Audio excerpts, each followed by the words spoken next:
Right, we're on. Let's see, we'll stop this and start again. We can.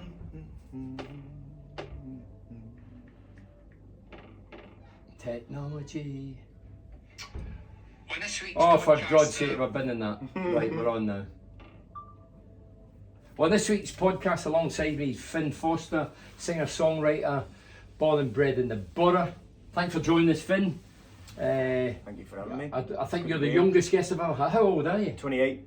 Are you 28? 28, yeah. I swear to God, I've never looked at your age. I thought maybe you're about 19, 20. Oh, nice one. 28? Yeah, You must have a good surgeon. been around the block once. You got the same surgeon as Neil Warnock.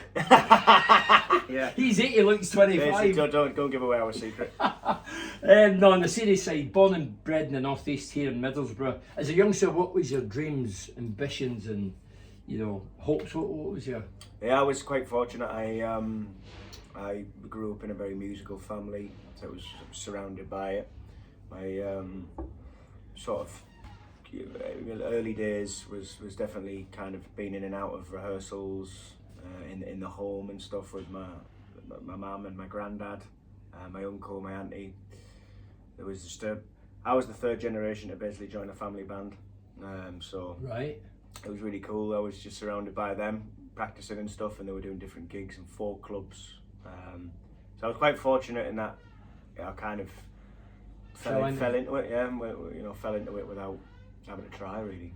It was never really pushed on me though. Really, I just was because I was surrounded by it. I think probably because I wasn't pushed into music. They were all doing it just for the love of doing it. It's probably why I've ended up pursuing it. Yeah, because sometimes when your parents or people around you push you, you rebel and you don't want to do that. Yeah. But you just willingly went into that. Yeah, 100%. It was, so I think as I got a little bit older, there was always guitars laying about in the house and stuff, especially at my nana and granddad's. So I ended up just picking it up eventually. And you must have been a wealthy family. Guitars, man. In Glasgow, we only had the spoons. The spoons. I tried the spoons first, yeah, and then the scissors. And then, you must have been a fair posh family. Yeah. Where are we? Coming from Teesside, you're into your football. Borough's your team. Yeah. How much does that mean to you? Oh, yeah, massive. I was season ticket holder all throughout growing up until I was sort of a teenager and moved to London and didn't really have my weekends. I wasn't home anymore. Used to sit with my granddad and my dad, and yeah, went through. It was quite funny because my granddad and my dad would be like, they've waited so many years for anything to kind of kick off and happen, and then I think it took me about 7 or 8 years for us to win the Carling Cup. You a trophy, yeah. To win the Carling Cup. Yes, I was quite lucky. Did they shed a tear then after going years seeing nothing? Yeah, seen nothing for 8 years, Yeah, and then they were like, I can't believe you've. Did you actually go there? They ended up going to the Carling Cup as well. I was very lucky. You all went. No, I think we all did. Yeah, I think we all got. Yeah, I remember going down. It was really heavy snow, going all the way down to Cardiff. Yeah, Cardiff. Yeah. I remember that, and there's still photographs and stuff now in my garden. About six like inches. Really high snow. And yeah, doing the journey down. I was obviously really young still, and great memories, but unbelievable. As a kid. Boyhood hero. Did you have a boyhood hero or heroes at Middlesbrough or elsewhere? Any football? Obviously, I liked. I was quite weird because my generation and going to see games and stuff. Yeah. I really liked Mendieta for some reason. Mendieta? Yeah. Yeah, well, he was obviously like Janino. Yeah. I really, really loved one thing that'll always stick with me, just for because of the memory of it, is probably Macaroni. I see Macaroni, the diving header. Just because I was at that game, the semi-final. Steaua Bucharest, yeah. Incredible. So he's always stuck with me.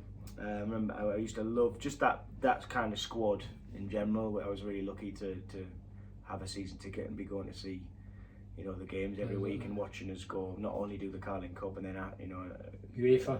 Do the UEFA and yeah. Great days. Really lucky actually. Considering that you don't realise until you look back and you think, hang on, that's. That's not the norm. So how it is a bit support. How old were you? I can't be bothered trying to think. I'm not good at maths or arithmetic. How old were you, Carling Cup? Oh, a kid. Trying to work out. It's I'll be around 7. Right. 7 or 8, I think. Yeah. No, I'm just saying because when I was 11, so not a bit older than you, in Glasgow, I was watching my team, my boyhood hero Celtic, win the European Cup. Oh wow. Not bad, eh? That's pretty Not good. bad. As you see, you're from a talented family. As a kid, what song, was there any song that caught your attention? You thought, wow, I love that. I grew up hearing a lot of folk music, especially Irish folk music. I like Irish folk music. A load of Irish folk music was some of the first music I recall ever hearing live. So, yeah, I think there's a lot of them that really stand out to me. A lot of the stuff by the Dubliners. Yeah. It's very sentimental. Reminds me of, growing up. Dirty Old Town and stuff like that. Paddy Riley, heard of him? Wolf Tones, Paddy yeah, Riley, yeah, loads of. Yeah, Clancy Brothers. Yeah. Loads of stuff like that, really. Just basically that whole genre, especially violin, definitely sticks with me and is my favourite kind of music, I think. Just because of how nostalgic it is as well for me growing up. And getting into music and seeing things live for the first time. If I had to put like a song on it, I'd probably wouldn't be a folk song. It'd be now, especially as well. It would probably be something from John Denver, just because it was Country Road or something like that. Yeah. Just because it ties in with my granddad. He passed away unfortunately a few years back, but he taught me a lot. A lot of my first sort of steps into music, a lot of the first things to do with guitar, got me into a lot of music. Is the whole reason I probably do music in the first place, because it's just been a kind of conveyor belt of going down through the generations. Yeah, I get it. He led the way, definitely, and he used to play that very often. That was a song that was at his funeral. So I think, that's one that stands out as really, really cool song. It's funny how you say John Denver, because I'm watching the Manchester United Rangers game the other week, and that was a song that Man United play. Oh, really? Yeah. Well, I've changed my mind now. I was going to say it. No, what is the last second? Yeah. I don't know the words into it. They've changed the words, obviously. I'm only joking out. Who are your musical influences? Are singers in the bands now? Who do you look at and you think, wow, lovely. Big fan of Paolo Nutini. Scottish, Italian. Paisley. Yeah, Paisley. I'm from Paisley, you know that? I didn't know you were from my birth Paisley. certificates. It's Really? Paisley. Wow. Although I don't know anything about Paisley. Well, I do, it's a den. Dumb. But I was born there because the hospitals, my mother told my late mother, that they were full up, so she had to go there to have me, so my birth certificate says Paisley. No So way. Paolo Nutini, if you're Paisley, Italian, and obviously Scottish, and I'm a big Paolo Nutini fan. Stereophonics, yeah. Really big Stereophonics. Welsh band? Hey, Welsh? Yeah, the Welsh, from... Yeah. I don't actually know specifically where they're from. I don't know for Teesside. They're very Welsh. But So they're the bands that you're attracted. Any? I like. I'm into my country as well. Go on. So I really love Chris Stapleton. Chris Stapleton, you really need to check. I knew Frank Stapleton. He played for Man United. I don't think it's any relation. You should. Yeah, no. I'll after this I'll send you some music by him. It's he's got a great voice. Right. Really, really good raspy kind of country voice. Right. Great songwriter. Really influenced by him as well. They're like my main ones. Right. Yeah. I know you're a Morrissey. I'm a Morrissey fan. He doesn't sing country, but yeah, they're far away. What about Dolly Parton? She sings country. Yeah. Shania Twain. Yeah. It's like 70s, wasn't it? 70s, 80s. What? Like Dolly Parton. Dolly Parton. Yeah. I'm only joking. No, but she does too. Shania Twain. Different eras, man. There's different eras of country, isn't there? There's like It's a wide span. Yeah. Of, spectrum. Yeah. So I'll send you. I'll send you some. Remind me to send you some. I will do. I'll text you and say send all that music. During COVID, you wrote a song about 4 walls. It's obvious, right? 4 walls. Yeah, You didn't have to think a lot for that, did you? It's just writing about my surroundings, man. It was actually like what kick-started my whole project, really, and that hasn't stopped since then. It was during lockdown, as much of a tough time as it was for everyone, and for a lot of people especially. I used it to kind of hone in and really focus on what it was I was doing, what I was going after, and what I wanted. I think before that break, I had the same aspirations and the same goals, but it's not until looking back now that I can kind of think, hang on a minute, I had no actual focus or direction. I was just hoping for it to come to me, kind of thing. And I was too busy with playing clubs and bars and pubs and stuff to really put the work in and sit down and think, structure things and think, right, how am I actually going to progress as an artist and not just do these things.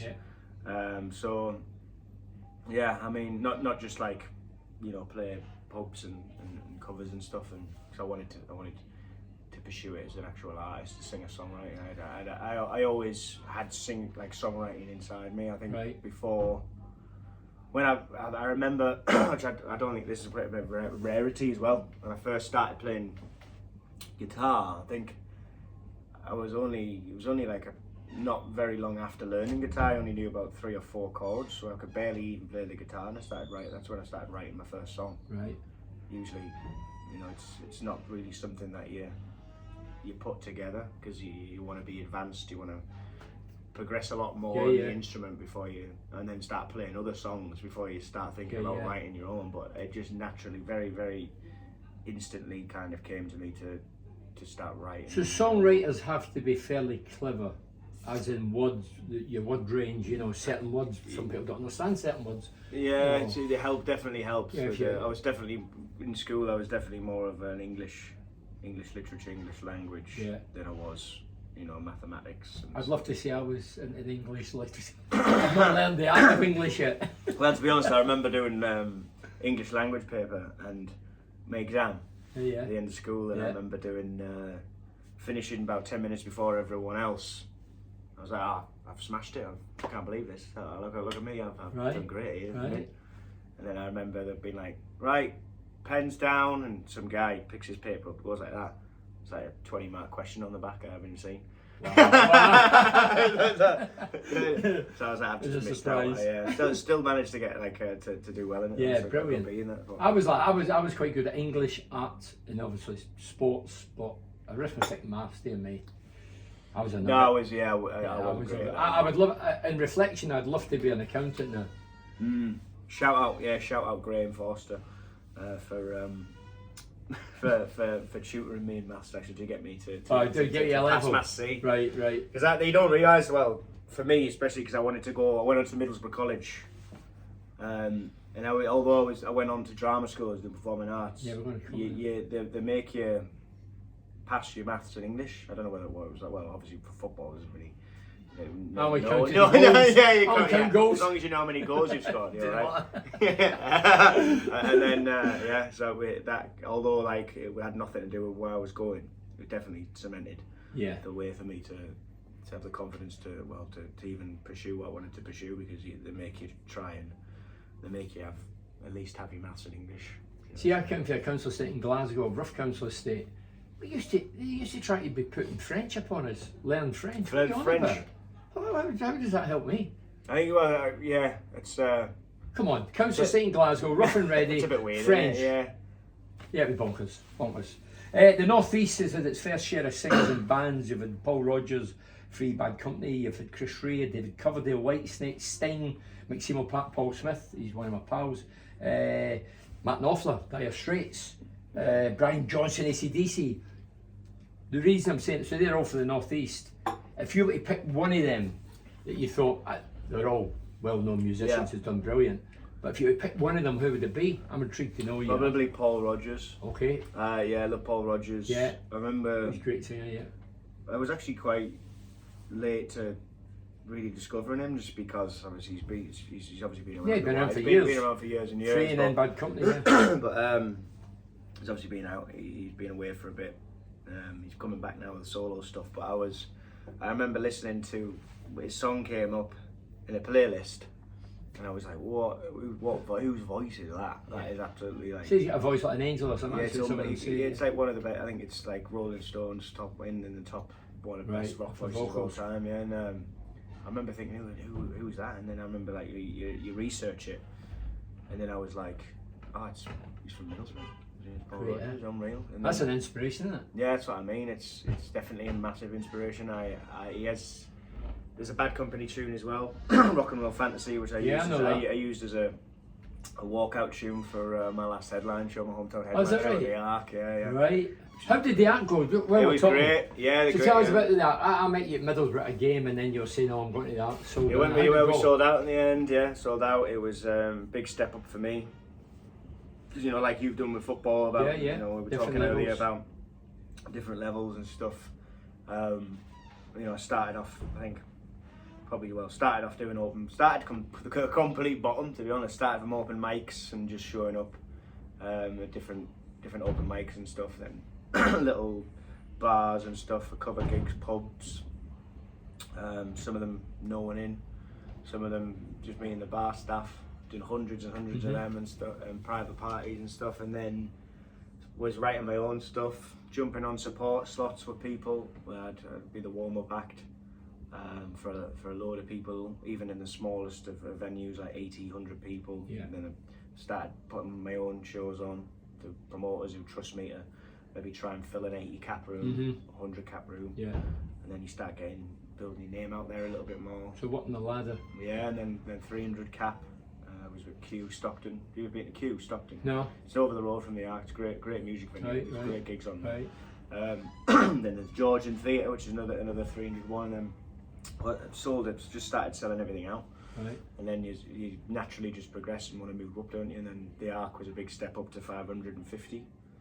So we did that in November last year, and 2024 just went for it. So that's called progression, isn't it? So sold that out, and then it's set us up for a really nice end to 2024 and coming into the new year now in 2025.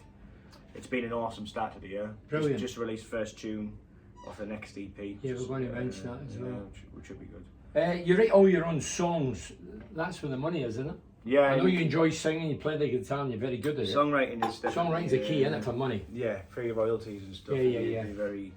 Definitely, if you can build up a good catalogue of songs, that's where there's a lot of money in it. Definitely, I think there's different components of the industry and stuff. You got your publisher. You're fortunate to be signed with a good publisher and stuff. They look after the songwriting side of stuff, the credits and stuff. Where the stuff can go on to TV commercials. That sort of thing, and there's a whole other different ball game to that with being able to make some good money. But it's one of these things where it's it's definitely a long-term thing. If you look at it, go into it and try and write if we were to get together, right, let's write a song and let's put it out, and then hopefully in a couple of months or even hopefully in a year we'll make a load of money off it. It doesn't work like that. It needs to be one of them where I kind of feel like the more you do, the more chance you are of things kind of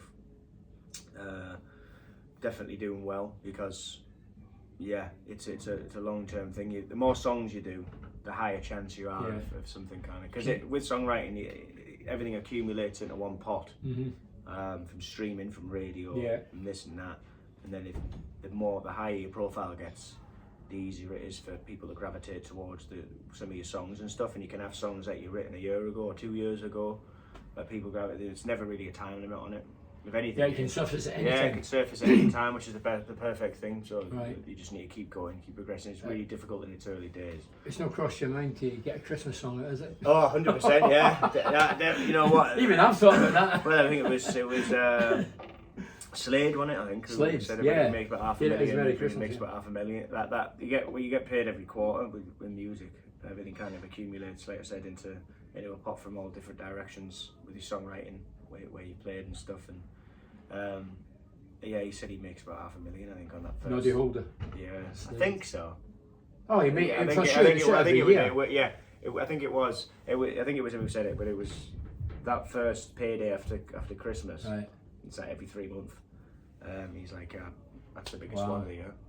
See, Noddy Holder, when I was a kid going to school, I think it was even primary, 10, 11, you would come back, and every Tuesday the charts would be on. And I was a Slade fan as a youngster. I used to go home, Slade's number one, you were delighted. And then as the years rolled on, I was doing the radio, and we were playing Manchester United, and I went down with the late great Ali Brown to a Manchester studio to do the Legend show I used to do, the nightly show. So while we're waiting there, the gaffers were saying, we'll fill up all the studios are full, and I'm saying, well, it's 10 to 6, we're due to go on and we need to get to the game. And who comes out the studio to let us in? Noddy Holder. No, really? No what are the odds- what are the odds no of that? mobile phones. Picture the odds? opportunity gone.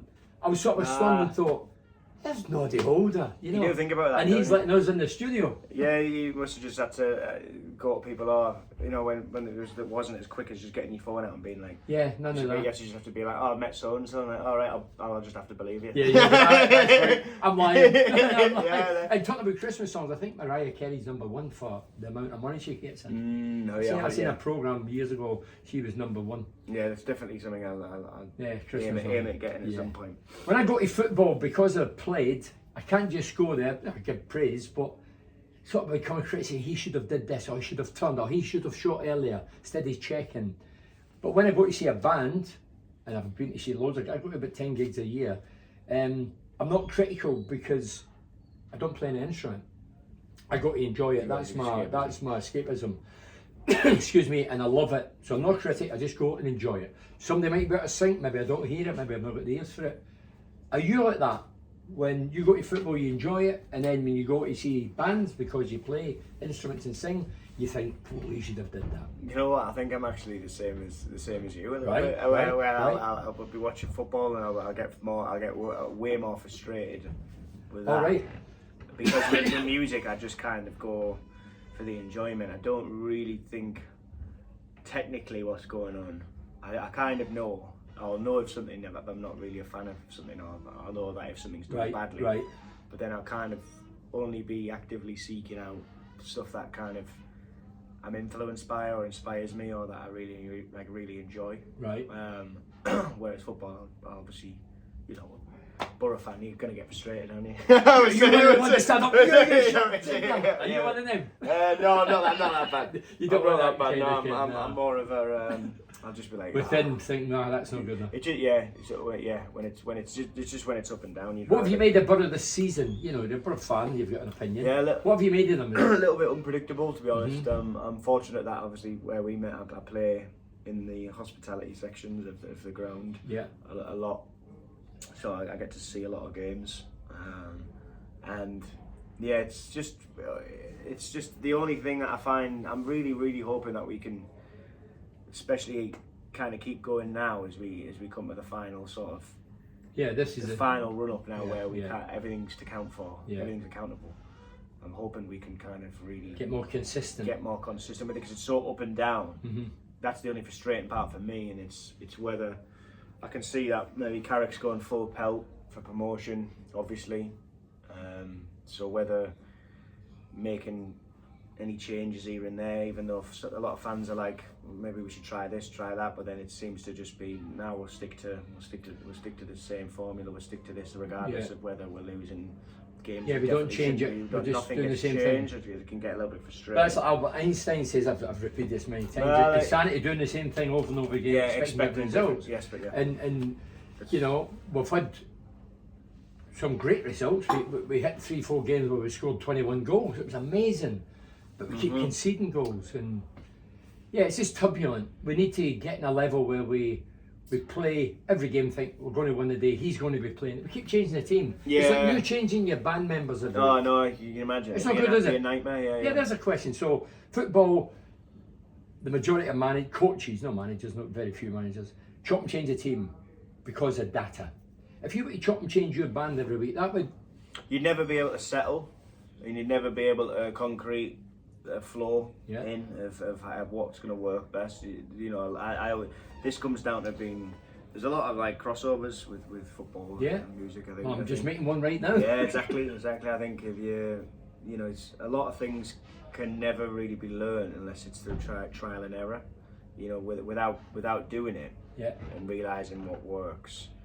And when it works, you keep it. Taking a little bit of a risk at some point to see if it works. You'll never know. Yeah. That's how you kind of accumulate the best decision making, the best decisions, and the best kind of formula and system for the squad and what will work. But then if it's just repeating the same thing, it can be difficult. But with a band, I guess if I kept changing my team every week or whatever, changing my team. It is a team. It is definitely a team, but I mean, changing my band, it would get increasingly difficult to kind of settle in. Question for you. I've been to hundreds of bands over the years. Majority of bands play same set list. Maybe change one. Why is that? You know, in football you'll see different performances every week. I'm asking you. Yeah, me specifically. Yeah. I know. Especially when I've been out on a UK tour, I'll be put into. I'll have different set lists because my genre kind of is kind of like indie country. It kind of spans quite a big audience, quite a big demographic of people. So sometimes I'll be out doing solo acoustic sets. I went out on a couple of dates with Newton Faulkner, a guy called Newton Faulkner last year. He's solo acoustic, so it felt right to just tone it in a bit, do something a little bit more acoustic, a bit folkier, a bit softer. Whereas when I'm going out on tour, I'm doing bigger venues, I'm with my band, or I'm doing my hometown, I know it's going to be a bit rowdier. It's going to be a lot more people who are up for having a really good night and on the drink and stuff. And eating palmos. Eating palmos, yeah. Throwing palmos. As long as you don't throw them. Palmos at me, so you ramp it up a bit, and you kind of, I accommodate. This is only me in my early days. I think once you're in album time and stuff, and you've moved on a bit and you've progressed, you just wanted to kind of promote the album. But I think it's a culmination of what you love playing, what you're trying to promote, what the fans love. You just mixing it all together in a set list. And you know, sometimes, you know, people out on the road doing hundreds of dates, they might have a set where they're like, I'm not feeling great tonight, or I'm vocally, or I'm not feeling up for it, so it'll be an easier set. Or you might be like, I'm feeling right up for it, let's go for it, let's just hammer everything, let's smash it. And you might, so you're assessing things before you go on the stage. Stuff, right, yeah. Right, I get it. So, going back to your songwriting, are you mindful of your lyrics and fear upsetting people? I mean, if you say boo these days, they take offence, people complain, people moan, people want you castrated, hung, drawn and quartered. 100%. So are you mindful of that being in your business? I think with I like to have an aspect of staying true to myself and staying true to me personally, what I want to put forward in my music. But I think I've always kind of just drifted into writing about personal experience that is never really came from a place that might be controversial or anything like that. So there's different artists that write about, they're all controversial, you know, everything's controversial. I support one of them. Yeah, that's what I mean. But, I support the biggest one of all. That's what I mean. But I think with me, of course I've got to be mindful because I'm in my early kind of stages of things. It's almost like you don't want to just.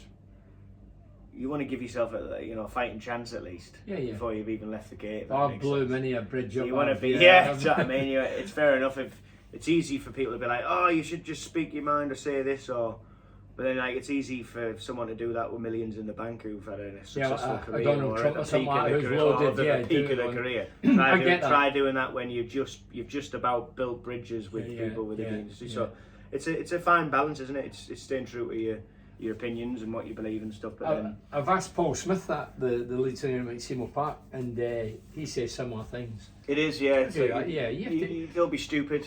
There's a reason why publishers exist. Publicists, sorry. There's a reason why publicists exist when you get to a point of, doing a press tour or a big interview. There's a reason why there's another person in the room. For especially the bigger names, to make sure you stay on track and you don't drift off, because there's a lot of stuff that can be kind of misinterpreted nowadays as well. Oh, without a doubt. It's happened in football for years. It's really dangerous. So sometimes you don't even have to go out there and say anything controversial. Someone will just turn something you've said into something controversial. So you need to be. You need. I think now more than ever, especially in the digital world, you need to protect what you. So I guess I'm quite in a position where my music doesn't really fall into that category anyway. But then I definitely think I'm wary of what I put out online, just because of how it can come across or how it can be misinterpreted. I think you just need to be really mindful, really careful. Media trained as it is, I'm not media trained. And at your age, do you accept or are you still a bit, well, we could just do what I want and be absolutely free as a bird? Well, like I said, I think it'll get easier to speak your mind. Well, I think as things progress, but then at the same time, I've always been like that. Really, I'll always.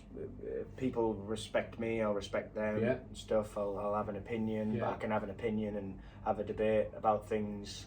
Do it diplomatically. Without losing my head. Yeah. Be intelligent about it. Yeah. Actually, the whole point of debates is so you can, at least draw a line in something or move forward.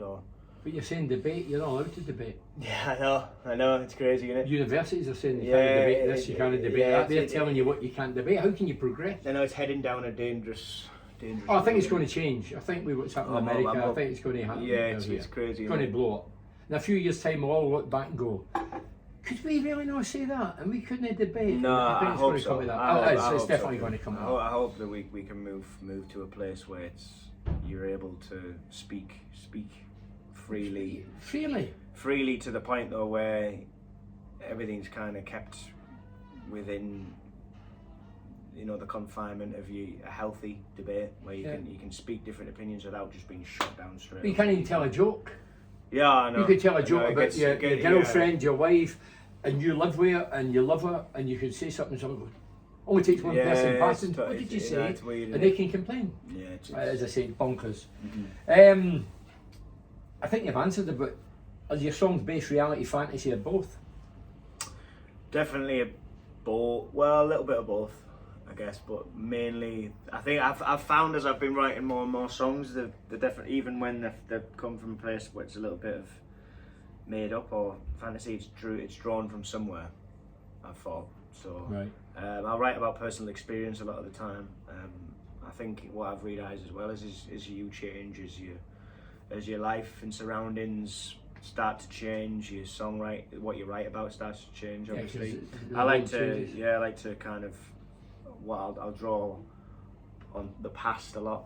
I'll write about stuff that's happened in the past. Sometimes I write about present moment.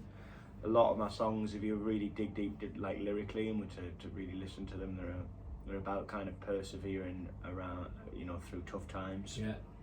Through being consistent, trying to break out of the mold that you've been put in. I think that's one of the things that motivates me in the first place, and why I do what I do, and why I've continued to do what I do, and why I really, no matter how many times I've been knocked down or been rejected, when I think a lot of people would tend to quit and think, what's the point, this is too much. I've never had that I've never had that cross my mind. I think it's because I've always wanted to go and take this as far as I possibly can, just because I don't know where it came from, but I've always had the mentality that you should never be limited of what you can achieve by your surroundings. And just because I'm from it's not really a small town, I always say small town, but it's a big town in there, really, Middlesbrough, but because I'm from an industrial town, the northeast of England, it's not a big city, it's not rife with opportunity within my industry or anything like that, and none of the big leagues or anything in the corporations, and especially in music, it's a lot of it's down south, so it's almost like it motivates me a little bit more to want to persevere, just to tell the next generation as well that it can be done. I look at Paul Rodgers and stuff like that, and people, and Chris Rea who've managed to do it. It's like, well, why can't you? Why can't you? If someone's got it, there's a good mentality where it's like someone's got to be at the top. Why someone's got to do this? Whether it's someone from any other place in the country, or if it's someone from Middlesbrough, someone's got to try and. You've got the same sort of a mindset as me and attitude. That's what I did in Glasgow. That's what I mean. You must have had. How did it go with you in coming? How did you come from a council estate in Glasgow to working your way up there? Well, I was my late father was a massive Celtic fan. Yeah. Boyhood hero. So he used to take me to the games, and I was 6, 7. Back then there was 80,000. He'd put me in a wall, head back into the crowd, wouldn't see him again at the end of the game. Really? Couldn't understand the game. I'd sit there with a bag of sweets with my feet over the wall. They used to have a sort of a duck track on the outside, and I'd sit and eat my sweets, and then at the end of the game he'd come and get me and take me home. So that was me introduced to football. So then I started playing with the primary school, went to secondary, went to amateur, and then I was fortunate. I was meant to go professional, semi-pro, but it was all professional. There was a lad called Graham Sharp, you might be too young, he played for Everton. Me and him played in the same team, and this old manager with the amateur team says, "You two will go further." So he went to Dumbarton, and obviously got to East Stirling. I think Dumbarton were better than East Stirling at the time. But the manager says to my dad, "He's not tough enough, he needs to go to the you used to call it non-league. Yeah. He needs to go non-league." So I gave up the professional opportunity to go non-league, and I get kicked lumps at it, toughened me up. Yeah, But you got to clubs now, yeah, toughened me up. There was one game my dad came to see me, it was an early kick-off, and he was thinking, where is he? I'd been stretchered off, guy had done really? early doors, Scottish Cup game. So then, the biggest thing, like you hit a wall and you think, oh, is that it? I get released at Morton. I was at Green at Morton, fringe player. I know this interview will be, but it's just a learning. No, I like it. It's really intriguing. I like it. So I'm at Morton, I'm there 3 years, I'm as fit as anybody. I think I'm as good as anybody, but I'm only 19. There's first team players 28, 30, been in the game a long time. Anyway, when I wasn't picked, there used to be 2 subs then. Right. So it's 7 or 8 now, 10. Yeah, I'm running out of ink these days. So when I wasn't playing, I'd go and see Celtic. Unprofessional. I'm 19.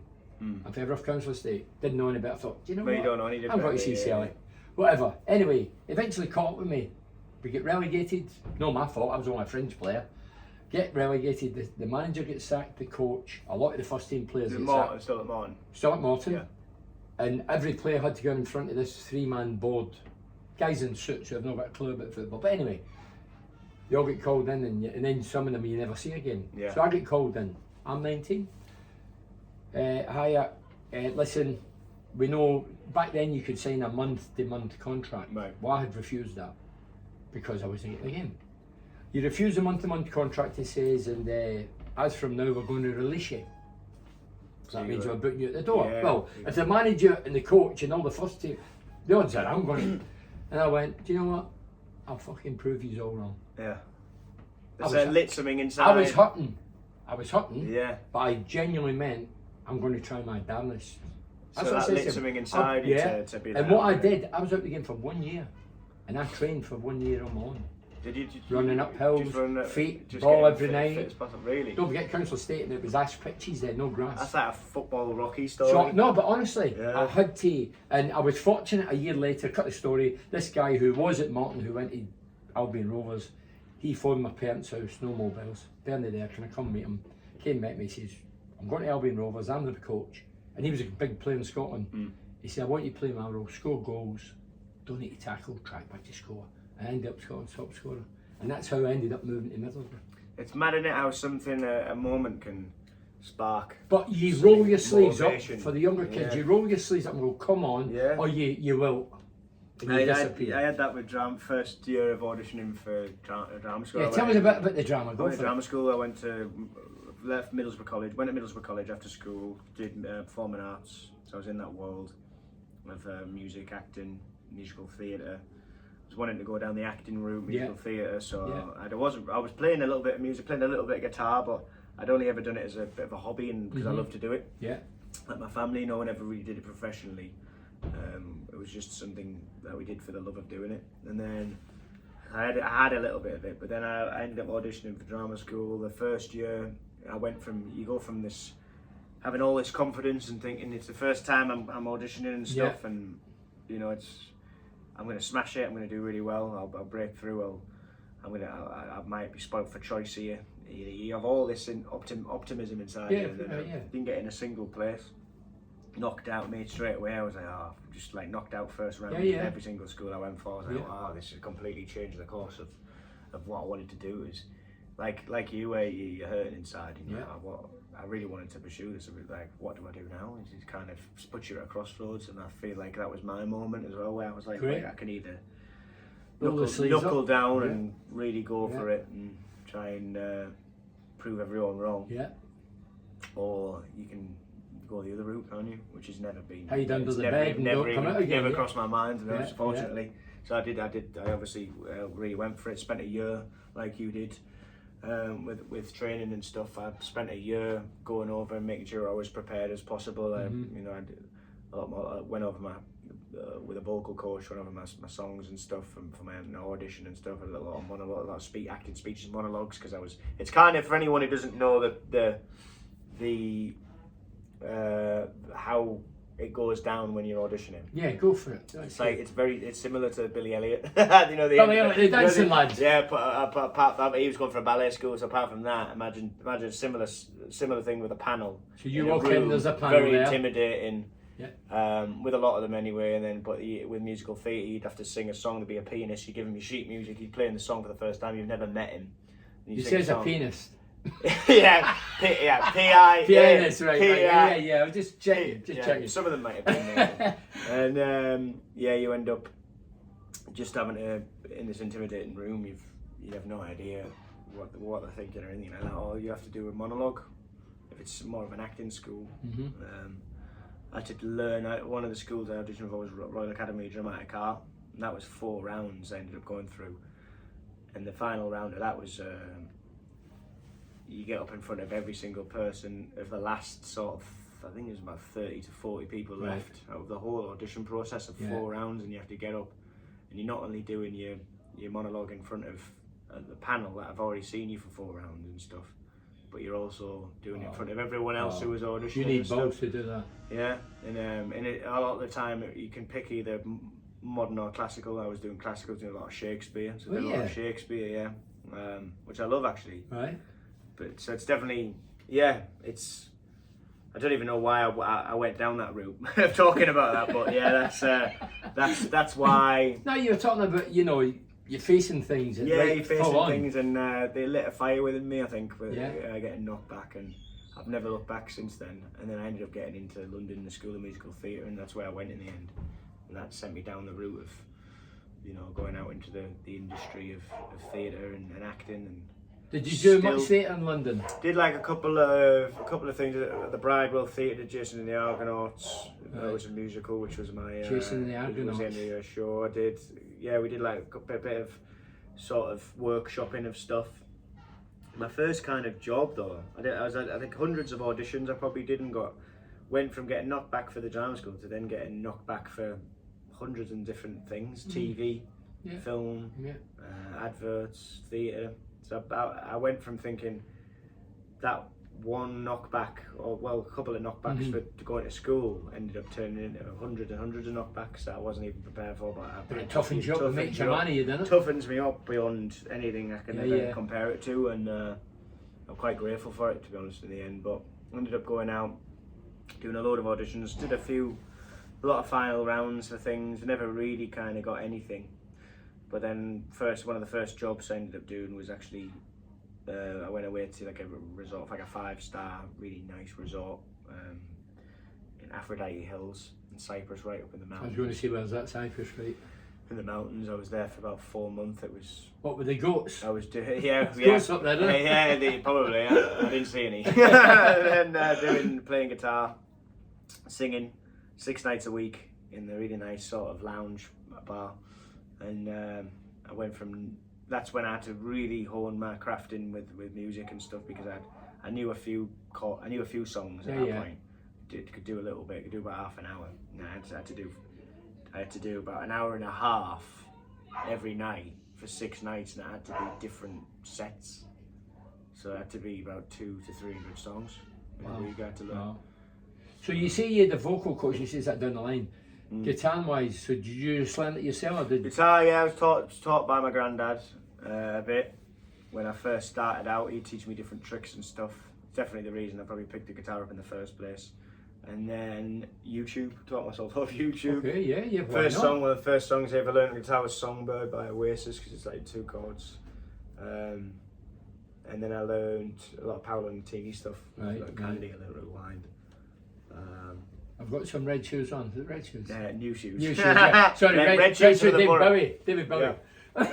Red shoes for the Borough. Yeah, of course. Change that song to a Borough song. Got some red shoes on. Do you prefer singing solo or in the band? Or I think depends on the gig. I think I prefer probably overall playing with a band, just because it's really fun to see your songs go from what they are, and it's such this massive sound with so many different musical aspects to it, and what we've built out into a proper song, and hearing it live is really cool, because there's nothing cooler really than seeing something that was once here then turned into something that's projected out creatively. So both of them have got the best, the sort of pros and cons, I guess. But I think ultimately probably the band, just because of how big the sound can be. Yeah, see, I've always, when I go to see bands, I used to go to a place called Glasgow Apollo. That's where I seen AC/DC, loads. Motorhead, couldn't hear for 2 days at school. Is it still no, I don't do it now, it's not there. The building might be there, but it's no. And I used to love it, but I'm still intrigued with how everybody plays different instruments. Just getting on it there, was it? Crufts.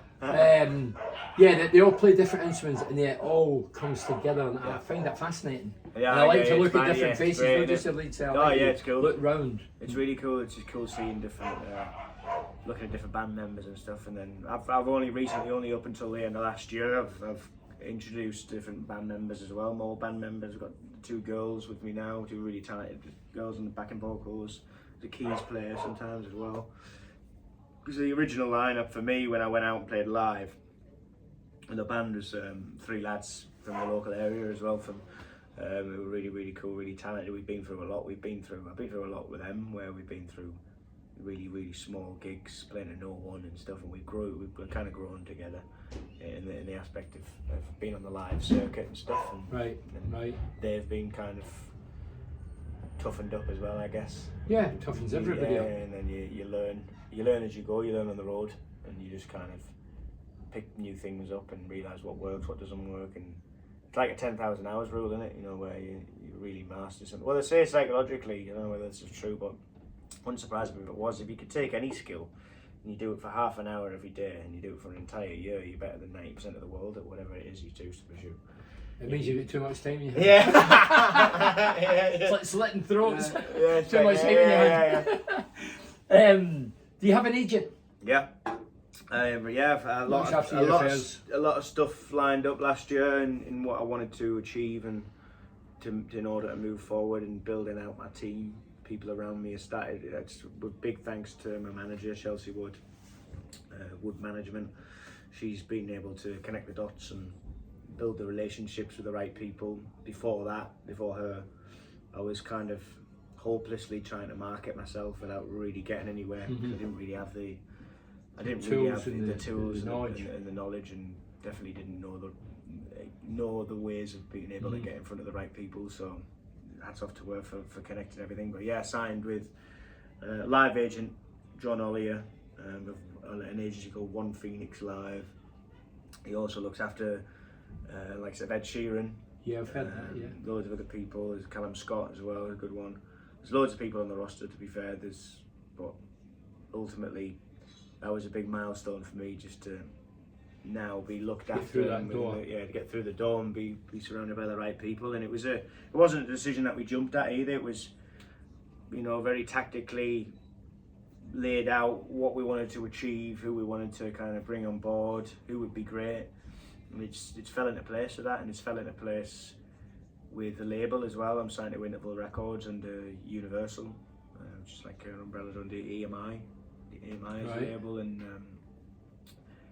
as these people have came towards me and came on board, and we've built this bigger team, it hasn't been forced or anything like that. I think because I've took a lot of time to build myself out as an artist and try different things, and nothing's been rushed. Everything's been done the right way. The right people have came on board. Yeah, I reflect back. David Bowie, he never made a lot of money even when he was a star. Then he went his own way. Yeah. I think Prince had a problem with it. Prince. He put a slogan in his face, didn't he? Yeah, he put it right. Morrissey, Rough Trade, never made money. He was getting done left, right, and centre. Yeah. Are you more confident in the modern world that? I think you just need to be really careful about what you. Well, you're good at maths, you said. So you're brilliant. I'm unbelievable at maths. I'd be hopeless. I'm joking. I'm terrible at maths. I'm terrible at maths.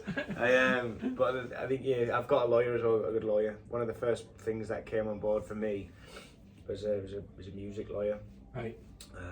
Russell's law firm. So they've been really cool at being able to obviously check everything over and stuff. I think that's really, really important. Of course it is. You need to protect yourself and safeguard. So you just need to be really You don't trust you anybody. don't rush into anything. You just need to be intelligent about it. Have a bit of common sense, which I don't really have a lot off, so I'm glad. That means you're intelligent. I've got a team around me. I know loads of people intelligent, common sense, not got a clue. Yeah, so I've got I go and see about 8-10 gigs a year. Do you go to a lot of gigs? I try to, but I'm quite fortunate now that when I get out on busy. the circuit that I'm at the gigs already, especially with the festivals. So a lot of people I'd want to go and see I'm playing with. Right, Which has been really cool. Especially last year, was Paolo Nutini. I spoke about him being a big influence. So I remember playing Kendall Calling last year, which he was headlining. Did you bump into him? Didn't. I was backstage for a bit as well, but I didn't manage to catch him just because it was quite vigorous. Travelling about and stuff and getting ready. But I was also clashing with him for about the first half an hour. So I remember I was playing the same time as him. I was like, what like this is terrible. There's no one here now. But there was a few still there. But I remember coming off stage and rushing over and sprinting over to the main stage at Kendall Calling to catch him. Right. And that was cool. It's been really cool for me to go from, you know, just playing really small gigs and small festivals to now being able to be on the same bill as some names I listen to. And guys you idolise like Paolo Nutini. Big time and talented. Getting some big support slots and stuff. We played with Rag and Bone Man last year. Did you? Yeah, he was really lovely. Got a chance to meet him. I seen him at the T in the Apartments, Glasgow, several years ago. I was there to watch Radiohead. He was there. Met him briefly. Really nice guy. Yeah, what's nice guy? Loads of festivals, and then we've got loads lined up this year as well. Loads lined up for that are coming in thick and fast. Wow. I tell you what, you won't have time to do things like this. No, you'll be on that stage every day. Yeah, it gets increasingly difficult to schedule everything. But Yeah. It's good. I've got going to America in March. Yeah, so tell us a bit about America. So I was going to mention that. So you've got Texas. Yeah, just announced South by Southwest, going to Austin, Texas. The band? Band as well. International debut. Just going to be unreal, really. First time playing outside of the UK.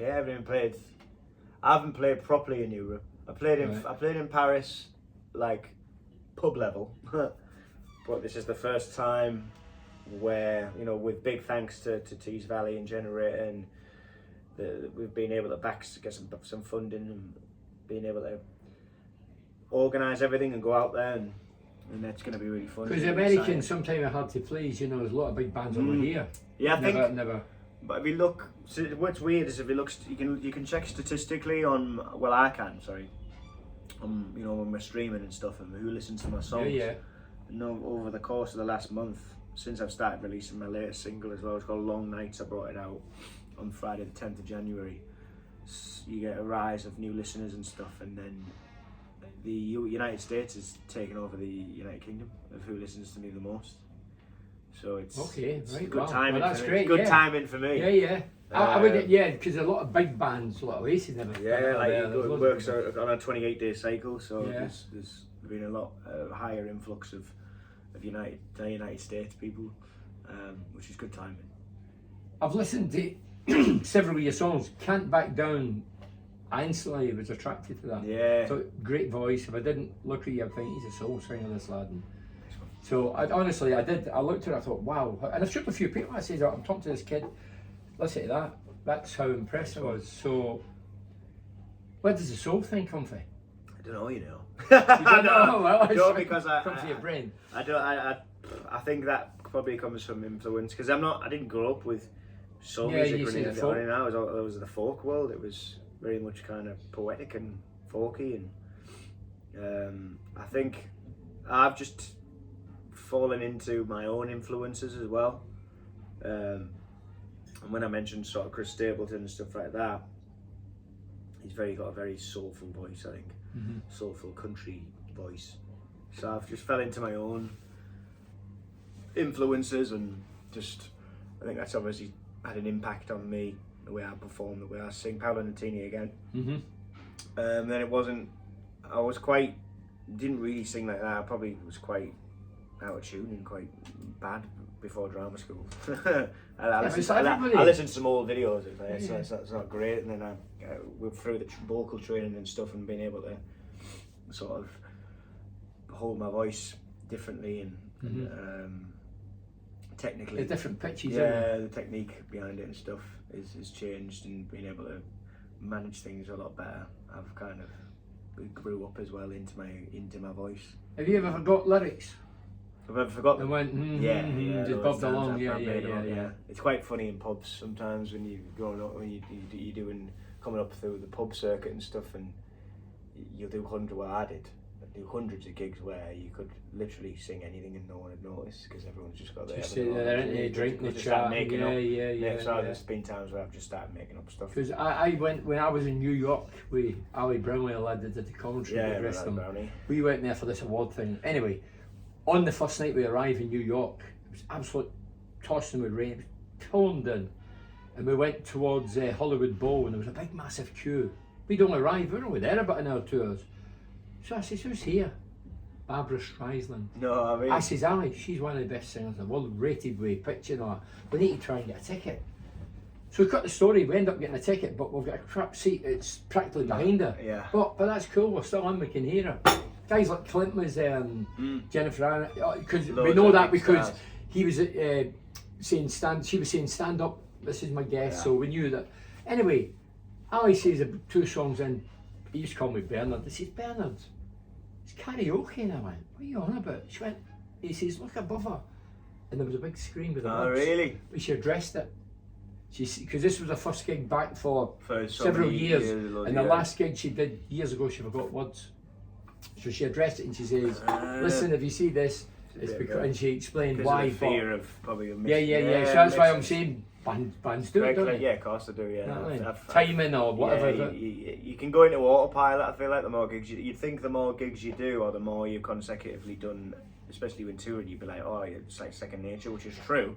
It's like second nature, gets really easy to play, and it just becomes natural to you, everything, because you've done it that many times. It's that repetitive, but then you can also fall into autopilot where you, because you know it that well, you start thinking about other stuff, and that's when you can get caught out and be like, oh, what am I? You always need that safety net. There's times when I'm playing and I'm like looking around, I'm like, looking in the audience, especially if it's a bigger crowd, I'll be like, oh, look at that guy over there with a poncho on, oh, look at that woman over there with her back to me.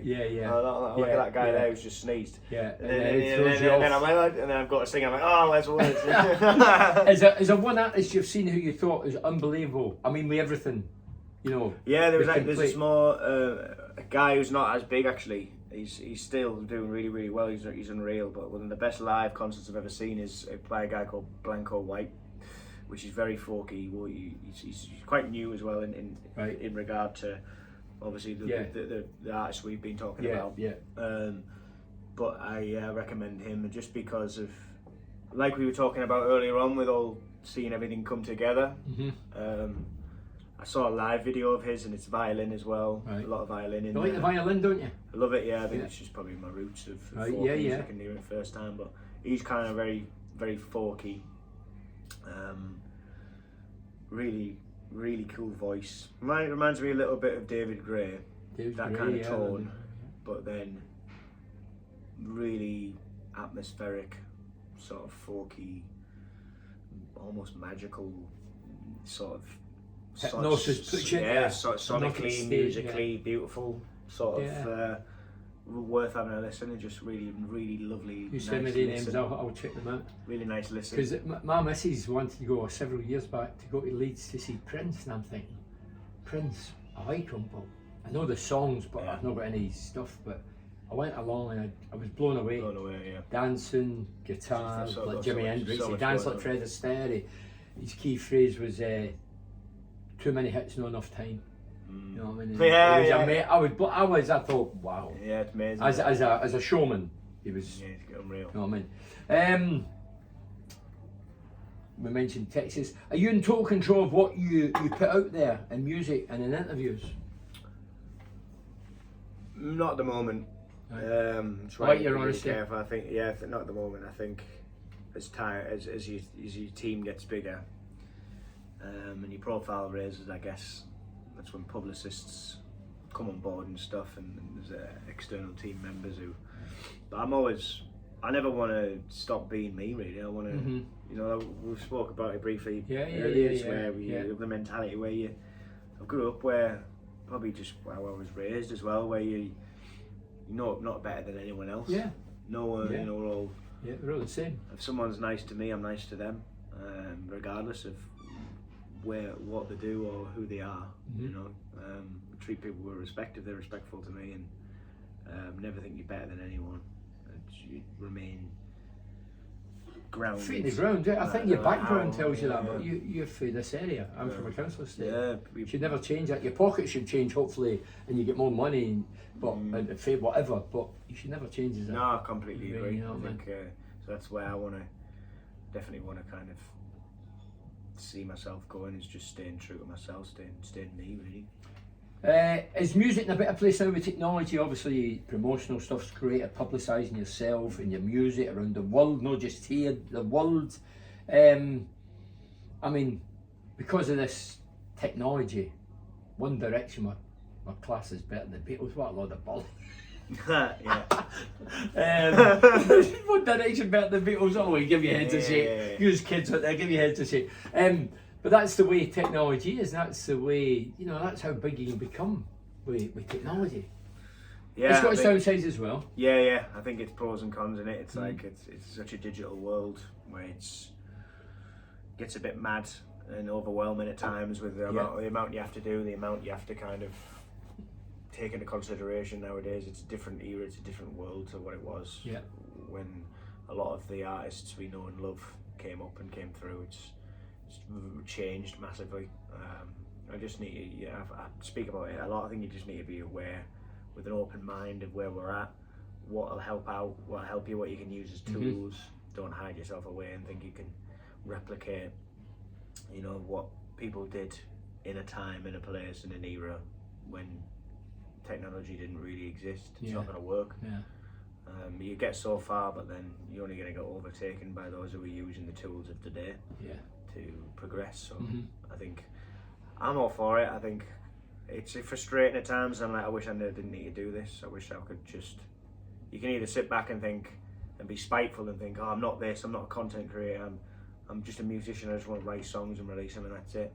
And you can act like that, but you can think, hang on a minute, I can just use this to motivate me, get behind it, get with the times, and just use it to my ability, and then flip it on its head and progress. I think simple as that. Yeah, I think that's where it's at in a nutshell. As hard as that is to hear for a lot of people as well, because they don't want to do it, but I'm one of them. But I agree with you. At your age, and you're carving out a career. I get it. I look at progressing in music as difficult as progressing as a footballer. Every kid out there wants to be a singer or a footballer. I wanted to be a footballer, but I'd rather be a singer. In a band. I wanted to be a footballer, I think, at one point. I wanted to be a footballer growing up, definitely. I think when I was much younger, and never really had the ability. A lot of people say, "Oh, I used to play football. I could have done this." I hear that a million times. I'm like, I played football. Definitely couldn't have done anything.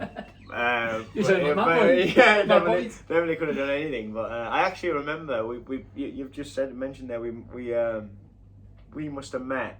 You won't remember this. We must have met briefly about 18 years ago. You know. I can't remember yesterday. So we must have met 18 years ago. Where was this? St Bernadette School. It was my primary school. Was that your primary school, right? Yeah, and must have been, I can't remember what year I must have been in, but I was very, very young. Probably 9 or 10 if it was 18 years ago. Yeah. And I was in the playground in a tiny goal. It was a goalkeeper. I was being goalkeeper. You came over. Did they? Right, I would. You're like, right, I'm going to take a penalty. I'm going to take a penalty. And I was like, oh. Tell me I scored. No, that's what I mean. I was like, no, you took a penalty. I was like, I obviously knew who you were, and that, you know, my dad had spoken, and even though I was dead young, I was like, Bernie Slavin's a penalty against me. I'm about 10-year-old. It's like, surely it's only a tiny goal. He'll just take it easy. He might just slot it or something like that. Smashed it in the bottom corner. I was like, then just ran off. I was like, you can't even save it in a goal that's like this big. Smashed it in the bottom corner. So, I have met you. Yeah, we met. Yeah, it's a good full circle moment. This should have started with it. Where are we? Well, yeah, I wanted to be a footballer, but then I didn't have the ability. Still love it. Would still love to play. Like if I get the chance to, do a bit of five-a-side or something like that, it's cool. But I was also just riddled with injury as well. I was really bad knees. Where I've done my cruciate ligament and torn my cartilage twice in my right knee. Did you? Nearly did it in my left. My boy did that. He cartilage out and got somebody else's cartilage in. Oh really? So I got it out, and then they were just like, just have arthritis later in life. Well, you're going to get that anyway. That's inevitable, isn't it? Yeah. So I was like, oh, nice one. Yeah, cheers. You've got a 4-track EP coming out this year. Is it called Embers? It is, yes. See, you've did my homework. Yeah, we've done your homework. Tell us a bit about it. Yeah, so I released the first track from that, Long Nights, first single, January the 10th. It's been the best start to a year I've had today. Best, fastest streaming song. We've done about 10,000 streams in the first week. Music videos doing well on YouTube as well. It's got the first single from 4-track EP, Embers. And really looking forward to just getting out. It's the first EP of mine, the first kind of collection of songs under a label. So it's really exciting to be finally putting it out there. It's a new. Are you going to have a launch? Well, I'm gigging anyway quite frequently. Okay, I'm out touring in May, right. So I'll be touring it, and I'll be doing Stockton Calling, a headline in that in April. So there'll be a lot of chance locally for people to come and see the new music, and then hopefully back end of the year I'll be doing a hometown headline again, and that'll be by the time everything's out and stuff. So it'll be dead cool. But yeah, really excited to it's had some good support, really early support already. First week it's been all over. Few plays from BBC Radio 2, Radio X. It's really exciting to just see where it goes across this month, really, because it's still really early days. In football, do you warm up obviously before a game? Do you warm your vocals up, or do you warm your body up, or do you do any set things? Yeah, it definitely helps to. Even at your age. Steam sometimes. If you're going to do a lot of singing, you vocal steamer. Right. Have you ever seen a vocal steamer? Looks like you're vaping. But you're not. It's like you can do it by taking hot water, compacting it into a small. So it's like a steam room, only like a smaller version. But in a smaller device. I've got an electric one, and you can steam your vocals basically, which hydrates your vocals. But the vocal cords are one of the last things to be hydrated in your body. And when you're thirsty, your vocals are. Your body likes to hydrate all your organs, but then the thing that is the least that they care about, your body. When they're going through everything, you do all your organs as your vocals, so you need to drink a lot of fluids, or you can steam your vocals, which helps get a bit of a head start. The more kind of hydrated you are vocally, the easier and the better it is. So you've sang outside and inside over the years. Yeah. I've seen Rod Stewart get heavily criticised with Diana Ross, somebody else. It was something to do with the royal family, I don't know any of that. But anyway, it was that, and the singing was off. It can affect the voice being outside as opposed to inside, can it? Yeah, especially. People don't know that. Yeah, especially inside, when there's times where I've had a big smoke machine next to me and it's just been blasting into my face, right. which dries me up a bit vocally, which is hard.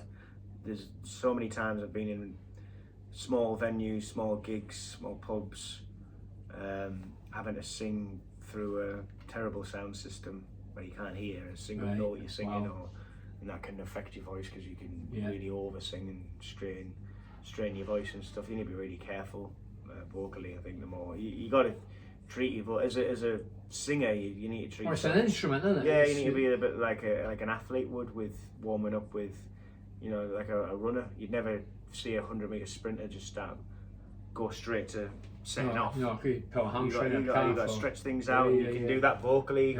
There's all of these kind of. But outside, can the cold air affect your voice? Yeah, it can definitely tighten things up, especially water as well. If water's too cold, right. Anything that's too cold is really bad because it can tighten things up. Right. A lot you need to kind of stay warm. Hey, it's an education. You see a lot of vocal singers have scarves on and that outside. Yeah, I've seen that. Keep things warm, otherwise it's like imagine trying to go for a run in the freezing cold without just straight from normal temperature. You want to limber up a bit, don't you? I used to find that in training here when I was at Borough. You just go training, so you start at 10 in the morning, you go around, it's a cold day, you're putting in a shift. And it was like swallowing broken glass. Used to hit my throat and chest. It's horrible running. Horrible. It's horrible running. Really, with the cold air hitting you. And you couldn't back out and say, "Oh, my throat's so that it would knock you out." It's great. It's horrible, isn't it? I met your partner who owns Sundays in Gisborough. Yeah. All the food's vegan, so that suits me because I'm vegan. How did that come about? It's arguably, I'm not saying it because you're here, but as a vegan, I've some people don't cater for vegans, but everybody's moving into 2025. They should cater for Yeah, everybody. yeah, of course. And it's some of the best food I've tasted. Yeah, she's unreal, and she's great. She's just got that business mindset, and always been quite inspiring, to be honest, to be with, because of her work ethic and how she takes the vision, takes something that she kind of only has in her head and brings it to life. It's always been quite inspiring to watch, and I think she's just always had the knack for being able to know what's a niche and what's kind of needed, Yeah. and what'll work really well, and then just capitalising on it and doing really well with it.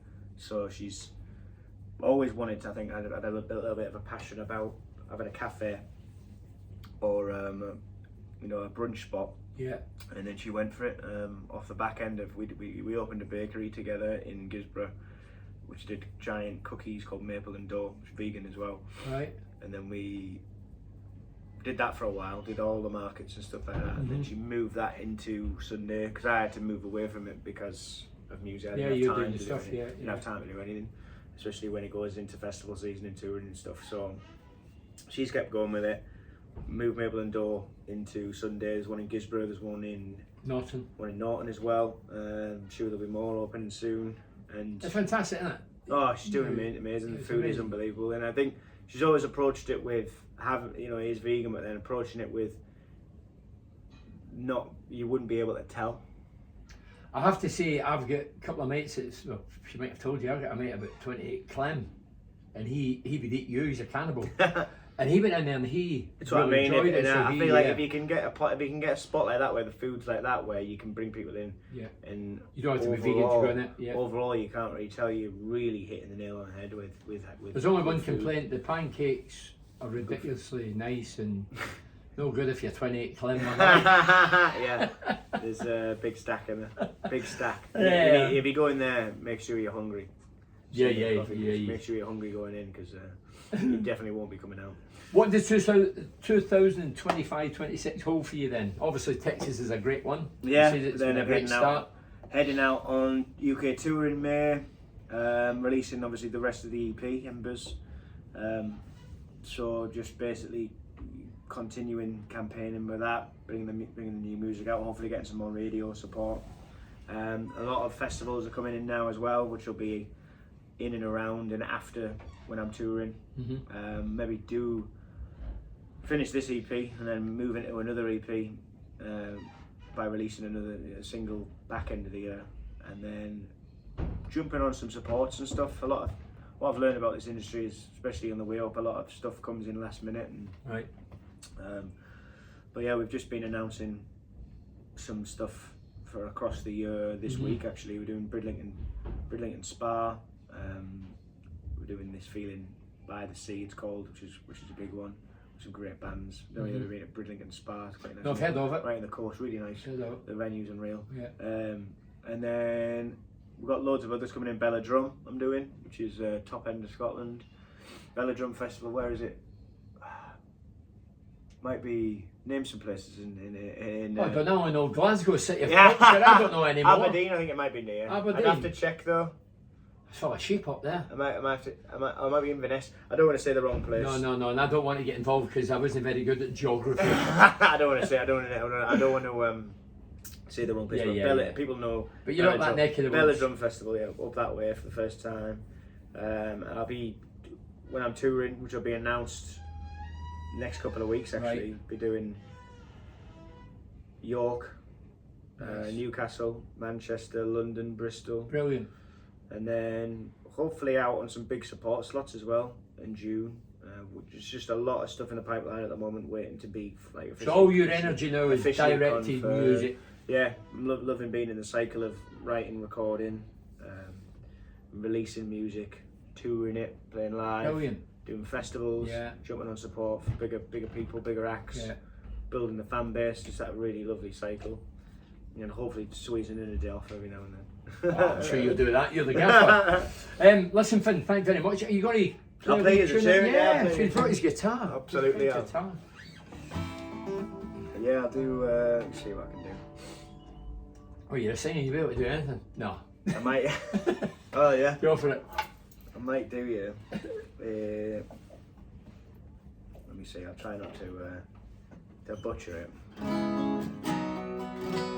know you're a Morrissey fan, you see. I'm a Morrissey fan without a doubt.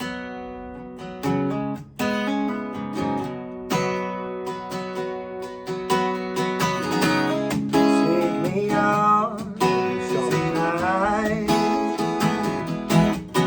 where there's music and there's people who are young and alive. Driving in your car, I'll never ever want to go home because I haven't got one anymore. Take me out tonight, because I want to see people and I want to see life. Driving in your car, oh please don't drop me home, because it's not my home, it's their home, I'm welcome no more. And if a double-decker bus crashes into us, to die by your side is such a heavenly way to die. And if a tin-ton truck kills the both of us, to die by your side, oh, the pleasure and privilege is mine.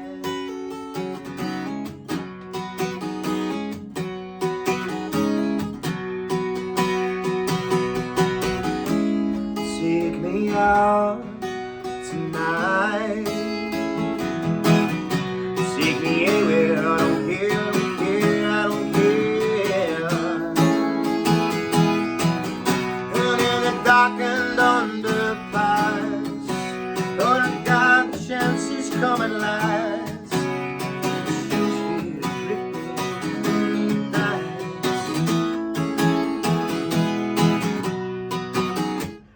Take me out tonight, take me anywhere, I don't care, I don't care, I don't care. Driving in your car, I'll never ever want to go home, because I haven't got one, I haven't got one.